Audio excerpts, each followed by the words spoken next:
Throw মানে free kick. টার্গেটে কাজে লাগাতে পারে কিনা, মেরেছিলেন জোরে কিন্তু সেখানে প্রতিরোধ নির্মল ক্লিয়ার করলেন। আক্রমণে সাজানোর চেষ্টা, ভাটরা উঁচু করে মেরেছিলেন কিন্তু দুর্দান্ত একটি শট ছিল, কিন্তু লক্ষ্যভ্রষ্ট শট। পার পোস্টের সাইড দিয়ে বল সীমানার বাইরে। সুবোধ সদর মেরেছিলেন কিন্তু সেখানে তার সতীর্থ কোনো খেলোয়াড় ছিল না, ফলে বল মাঠের বাইরে। শাখার বাজার আক্রমণে যাওয়ার চেষ্টা, এখনো তাদের নিয়ন্ত্রণে। উঁচু করে মারলেন সতীর্থ খেলোয়াড়ের উদ্দেশ্যে, হেড করেছিলেন কিন্তু সেখানে ক্লিয়ার করলেন কৃষ্ণ বেঞ্জি।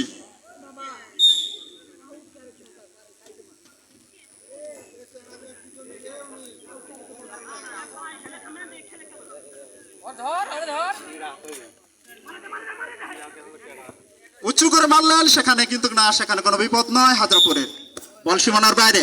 আমি এই মুহূর্তে মালঞ্চা এবং পাঁচবিবি দলকে অনুরোধ করব তারা যেন গেট আপ নিয়ে মাঠের পূর্ব প্রান্তে অবস্থান করে। আমি বিশেষ করে অনুরোধ করছি পাঁচবিবি এবং মালঞ্চা টিমের অধিনায়ক দলনেতাদের তাদের টিমটি সাজিয়ে মাঠের পূর্ব প্রান্তে অবস্থান করার জন্য। এরপরেই আমরা বলতে বলতে আরেকটি গোল পেয়ে গেছে কৃষ্ণ সজরে তিনি কিক করেছিলেন, উদ্দেশ্য ছিল সুবোধে মাথায় লেগে বল। আরেকটি গোল। আমরা জানি এখানে দুর্দান্ত খেলোয়াড় রয়েছেন সুজন এবং সুবোধ, তারা দুইটি ভাই, তারা দু ভাই খেলছেন। আমরা এই দু ভাইয়ের মধ্যে থেকে দুটি গোল উপহার পেয়েছে হাজরাপুর টিম। কাটানোর চেষ্টা, এমন একটা সুযোগ ছিল শাখার বাজার, আবারও সুযোগ উঁচু করে মেরেছিলেন কিন্তু না, সেখানে প্রতিহত করলেন আমাদের অনেক গোলকিপার। ট্রাভেলিং দিয়ে তিনি সেভ করলেন।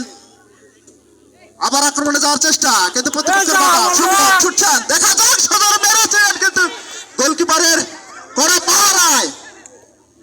আবারও আক্রমণে যাওয়ার চেষ্টা, শাখার বাজার আড়াআড়ি পাস দিয়েছিলেন কিন্তু সেখানে নির্মল ক্লিয়ার করলেন হাজরাপুরের উদ্দেশ্যে।